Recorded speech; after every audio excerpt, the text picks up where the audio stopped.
It's time for Apple Farm Chatter, your podcast for all things Apple Farm Service, the latest ag news, dealership events, and upcoming trends. Put on your work clothes. Apple Farm Chatter begins now. Welcome back to Apple Farm Chatter. Kent Holmes here, sitting across the table with Tom Natale, who is our regional Kinze sales rep. And Tom, what have you been doing here for the last couple days? We've been spending a couple days going around the different locations doing planter clinics, getting everybody ready for spring, talking about different maintenance items they need to look at before they get their planters going, and introducing them to what's new for Kinze, both for this spring and for next spring.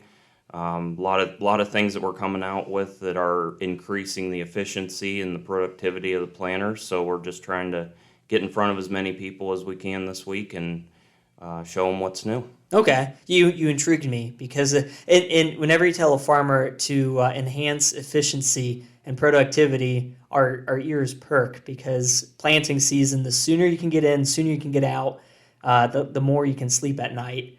So what are some of the you intrigued me. What are some of the enhances that are coming up then to help? So we've made a lot of improvements on the planters the past couple of years as far as row unit modifications for upgraded reliability, better wear life on the components. We've got new meters out with our high-speed true speed meter, talking a lot about the different vacuum meter systems, talking about our true depth hydraulic downforce, which helps guys control the depth of the planting, talking about the different frames that we have out, and then obviously out for next year for model year 24 is our 5000 series row units, which are brand new, released in Louisville a couple weeks ago, and starting to get the guys to see some of that stuff and know what's coming for next year. Okay. And I know those listening, they probably could follow along with hydraulic downforce and some of the other things, but you mentioned true speed. And so if they're not too familiar, what is true speed? So true speed is a full meter to trench control system where it's referred to as a high-speed system, but it's actually a high-accuracy system. We take every seed directly off the disc in the meter, and it's controlled with a flighted belt all the way to the trench. It's the most accurate system that we've ever produced, and the results in the field have proved what we knew coming into this. I've told some guys we were planting beans last spring with it, and the accuracy on it was absolutely amazing. You could predict where each seed was spaced before you even dug in the dirt for it. Okay, so it's just cradling the seed all the way in, which of course, whenever you have seeds bouncing around, the less accurate it is. So, I can understand mentally just imagining that seed being cradled all the way in. It's going to help. Yep, you reduce the opportunity for it to move going through the traditional gravity delivery tube.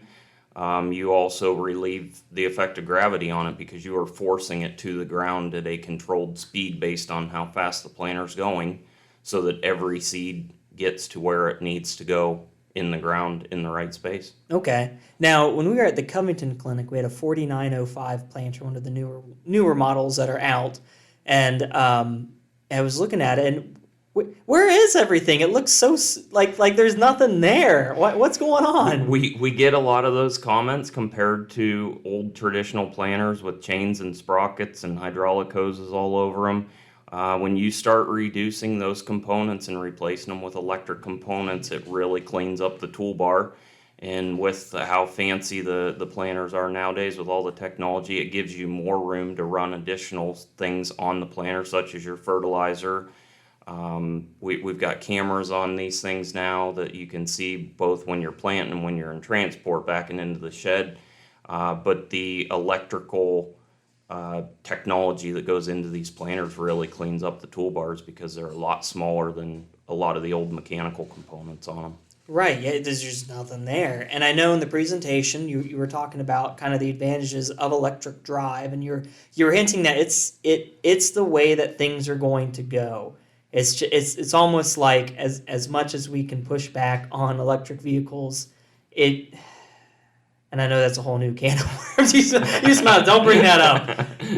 But it's just something that the industry, everyone knows that it's going to be going that way. So at some point, you're going to have to get used to it. And I guess the electric drive, there is a lot of benefits to it. What are some of the benefits of it? There are a lot of mixed feelings out there. The old mechanical chains, sprockets, gears, that was the way of planning for so long. And it was at a point where, especially with Kinze, it was known to be simple and reliable. When you start taking away those chains and sprockets and hex shafts and getting into the electrical components of it, it's scary to some people. They get nervous about it. Electronics in the past aren't what electronics are nowadays. And one of the nice things is nowadays with the electrical technology that we have on these planters is you don't have to wonder if something's wrong. You don't have to get out and see if something's wrong. The planters nowadays have so many sensors on them and pieces of the planter that are measured that it will tell you when something's wrong, and it'll tell you what's wrong, and it'll tell you where to go look at what's wrong. And it's very kept with the Kinze spirit over the years. It's electrical, but it's simple and reliable, just like the old planters are. Right. And those that are intrigued by this, they have plenty of videos on their YouTube page and on their website, because that's the one thing is when you start hearing all of these different components, your mind might go back to when kind of precision planning started taking off, in the mid 2010s, and you're imagining these massive planters with wires and all of these extra all these things on there just to be able to, and you have to make sure they all are connecting to each other. And yeah, this Kinze planter, if you look it up, it is slick. I will say that. We get, obviously you guys at Apple work with a lot of different people, a lot of different age ranges. I get to work with a lot of different age ranges too. And I've had several startups where people have went into an electric drive planter, and that for years and years and years since they were little, they've used mechanical drive planters, and finally take the leap, go into an electric drive planter.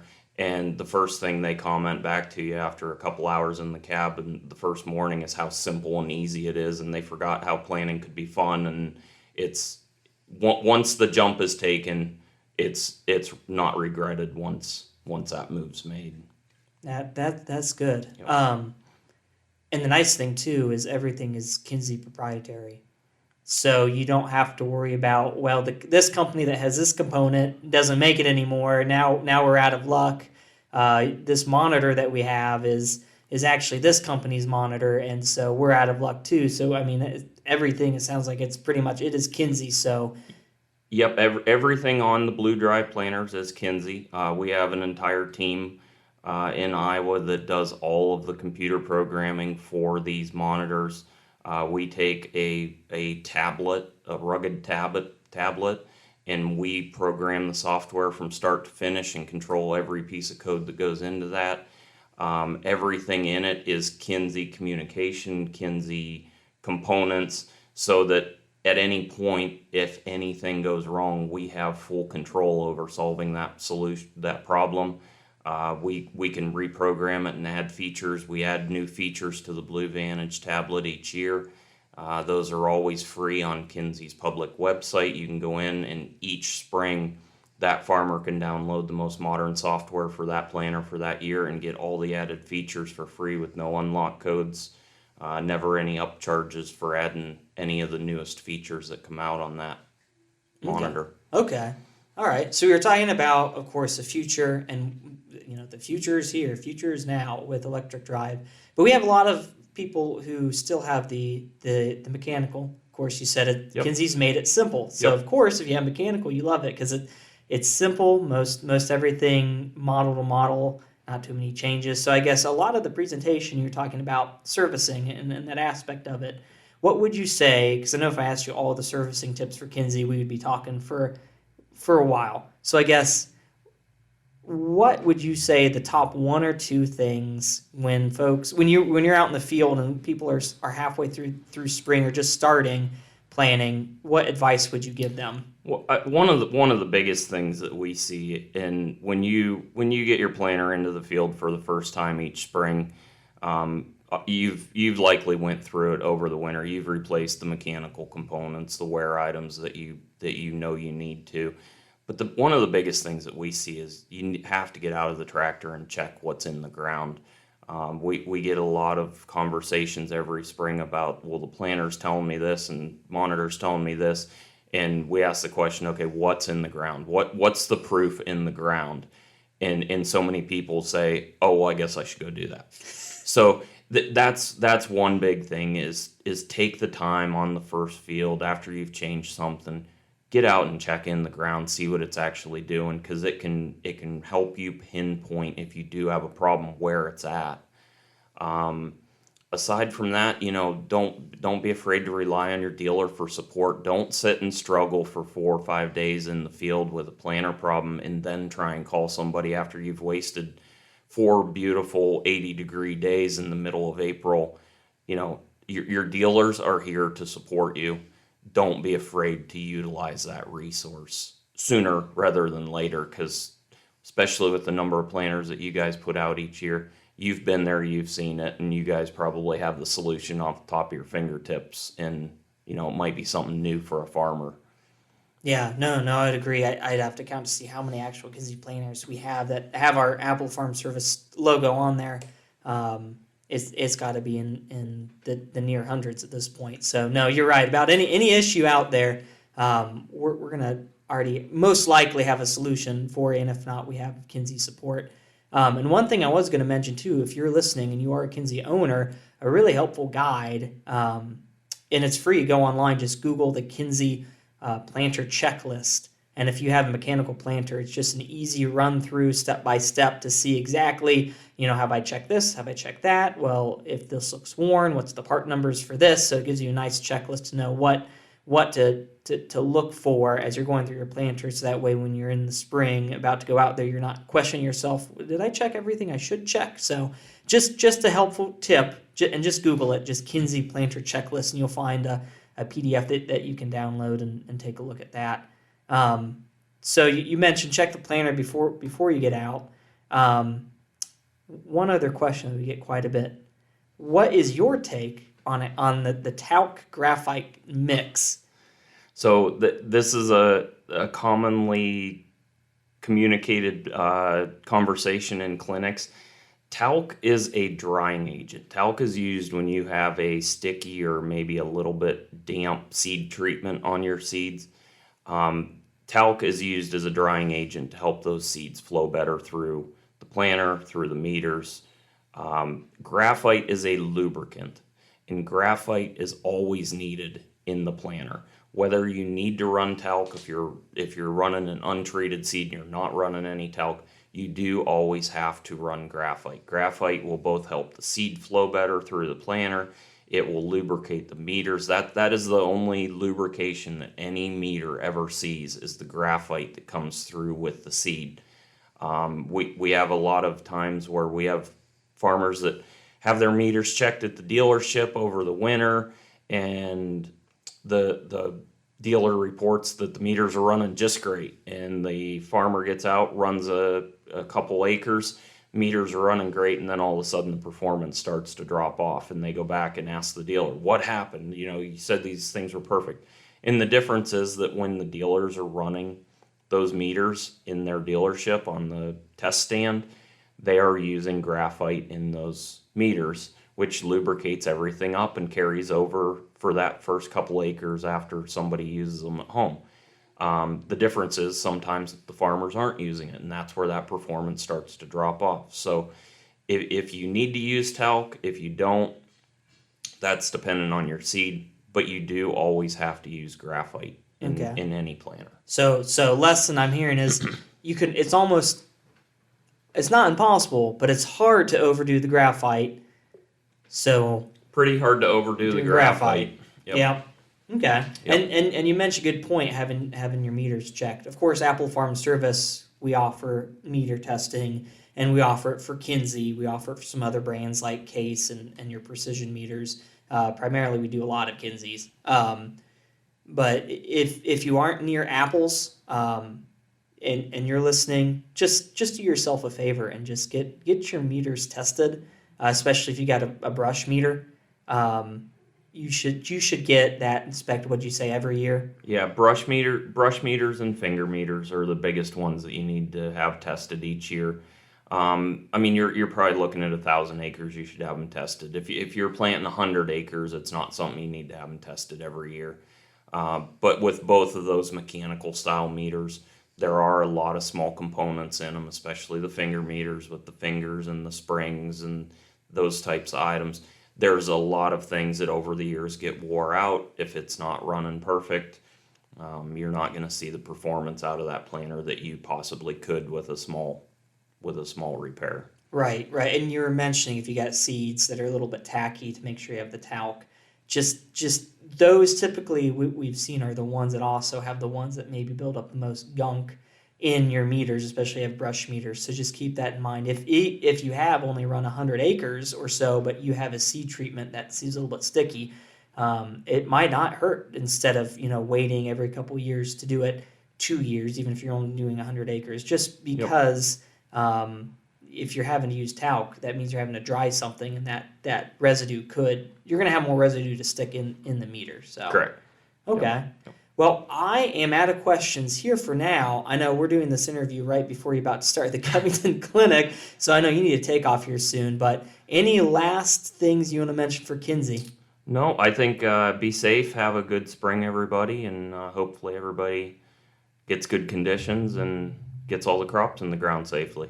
We hope so. We wish everyone a very safe and productive and efficient planting season.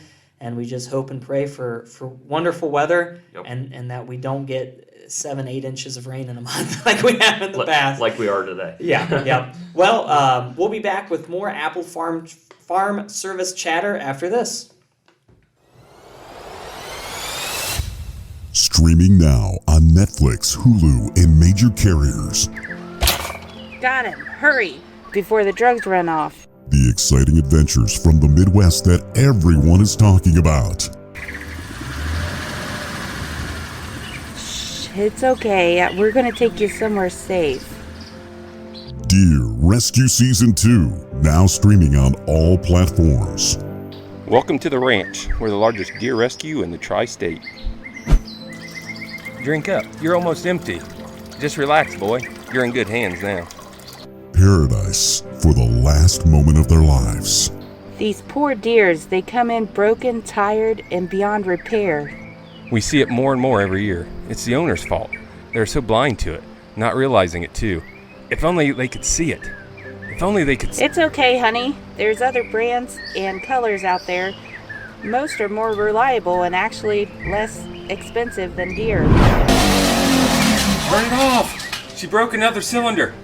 The hardest part of our jobs is educating deer owners. I'm here to get my deer. I'm so sorry to be the one to tell you this, but we had to put him down.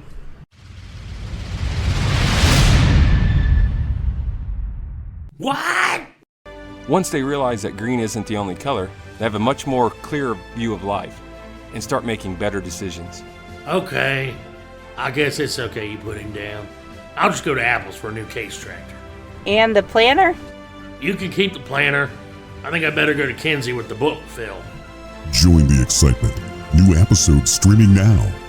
Tell your smart TV, show me why deer breaks down, to start streaming Season 1 today.